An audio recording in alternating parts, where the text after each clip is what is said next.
ጤና ይስጥልኝ የተወደዳችሁ የሶሎዳ ሚዲያ አድማጭ ቤተሰቦቻችን ለዛሬው ለተማክሰኞ ሐምሌ 7 2018 ዓ.ም ያዘጋጀናቸው አዳዲስ ትኩስና ወቅታዊ ሀገራዊና ዓለም አቀፋዊ የዜና መረጃዎቻችን ይዘንላችሁ ቀርበናል። እስከ ዜና መረጃዎቻችን ፍጻሜም አብራችሁን እንድትቆዩ ከወዲሁ በታላቅ አክብሮት ጋብዛለሁ።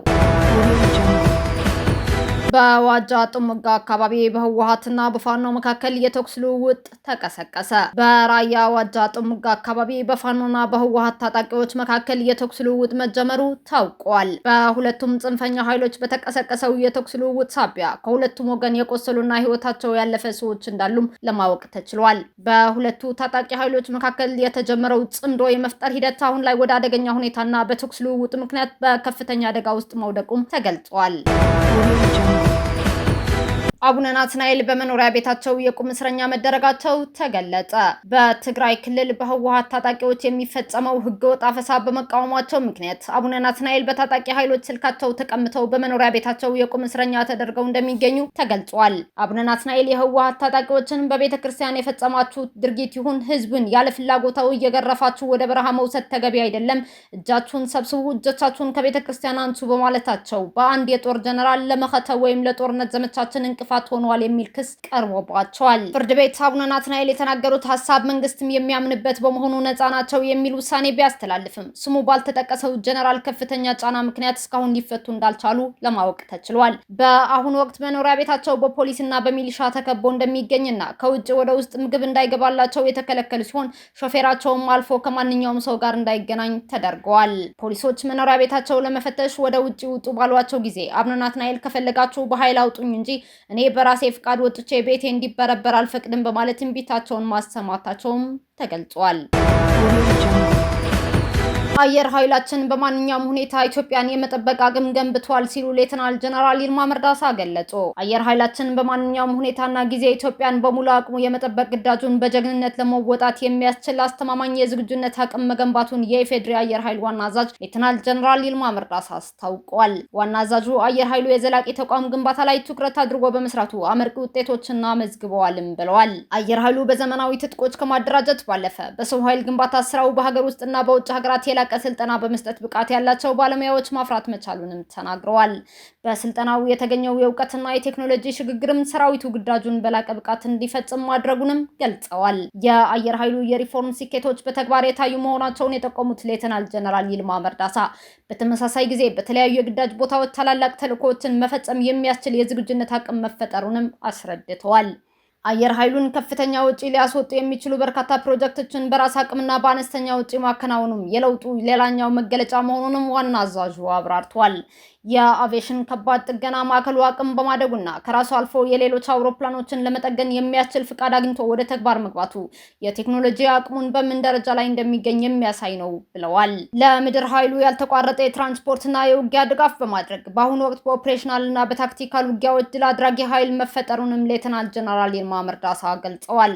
የሰራዊቱን ኑሮ ከመደጎም አንጻር የተከናወኑ ስራዎች አበረታች መሆናቸውን ጠቁመው እነዚህ ተግባራት ተጠናክረው እንደሚቀጥሉም ዋና አዛዡ ተናግረዋል።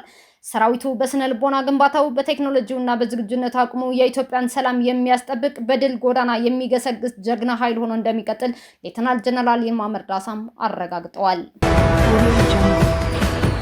የካሜሩኑ ፕሬዝዳንት ፖል ቢያ ከአንድ ወር በላይ ከሀገራቸው መራቃቸው አነጋጋሪ ሆነ።